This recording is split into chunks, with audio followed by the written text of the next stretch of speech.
परम धीमहि। वृंदावन में जाओगे तो एक संत होकर के गए जिनका नाम है रसखान। आपने वो भजन सुना होगा, बताओ कहां मिलेंगे श्याम। एक बार ये रसखान व्यापारी था, दिल्ली के किसी पान की दुकान पर गया और पान की सत्य घटना है, बहुत पुरानी बात नहीं कहता हूं मैं। और वो दिल्ली की पान की दुकान पर खड़ा था, पीछे ठाकुर जी का सुंदर स्वरूप बना हुआ था, बांके बिहारी का सुंदर स्वरूप था पीछे। पान लगाने वाला अपनी बस्ती में था, पान लगा रहा था। उसने पूछा, अरे भैया, अचानक उसका ध्यान गया भगवान के ऊपर। कभी उसने देखा नहीं था सावरिया को, काबुल का व्यापारी था वो। उसने कहा, ये है कौन पीछे?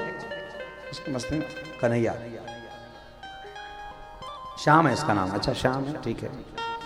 उसका ऊपर से नीचे तक ध्यान गया, लट घुंघराले, सुंदर नेत्र, सुंदर स्वरूप। पर ये क्या, गाय चरा रहा है जंगल में, और उसके पैर में कोई जूते नहीं, चप्पल नहीं है।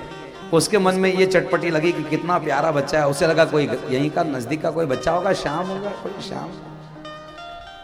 उसने अंदाजे से एक जूता बनाया और जूता बना कर करके ले आया, और जूता बना करके पूछा, ये श्याम कहाँ मिलेगा? फिर उस पान वाले, उसको क्या मालूम क्या पूछ रहा है, वो तो पान लगाने में मस्त है, अपना काम में मस्त है।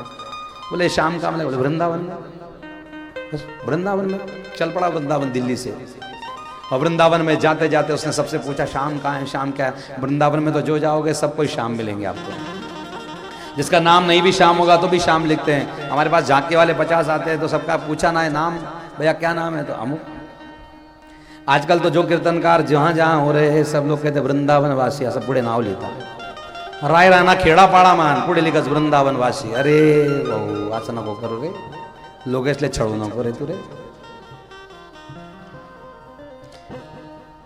अच्छा ठीक है, हर एक को अपने घर को वृंदावन समझना चाहिए, कोई बुरी बात नहीं है।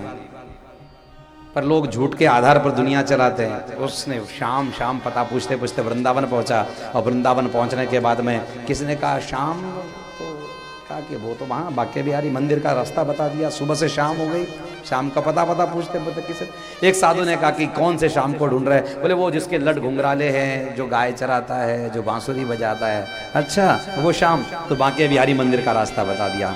वो गली में चलता हुआ आया, सुबह से शाम तक शाम का इंतजार कर रहा है, पर बांके बिहारी अंदर से बाहर थोड़ी आने वाले।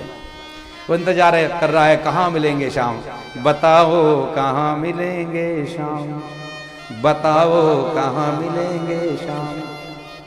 बार बार सबसे ये पूछ रहा रसखान, बताओ कहाँ मिलेंगे शाम, बताओ कहाँ मिलेंगे शाम।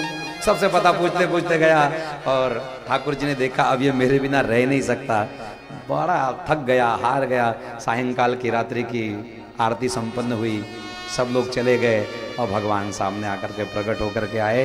भगवान ने कहा, क्यों आप बहुत थक गए हमारा पता पूछते पूछते? बोले थकान सारी मिट गई रे लाला, तेरा दर्शन कर लिया, बड़ा मन प्रसन्न हो गया। तेरे स्वरूप को देख कर करके मेरा मन प्रसन्न हो गया।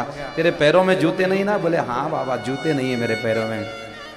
तो बोले मैं पहना दूं? बोले हाँ बाबा क्यों नहीं, प्रेम से पहना दो। ठाकुर जी ने उस रसखान के हाथों से जूते पहने, और लोगों ने आश्चर्य देखा कि बांके बिहारी के मंदिर में वही जूते रखे हुए थे जो रसखान ने पहनाए थे। और ये बात रसखान को जब पता चली कि किस शाम को उसने जूते पहनाए, उस दिन के बाद वह कभी भी वृंदावन छोड़ करके नहीं गया। और आज भी रसखान का नाम आज पूरे सनातन धर्म में गाया जाता है।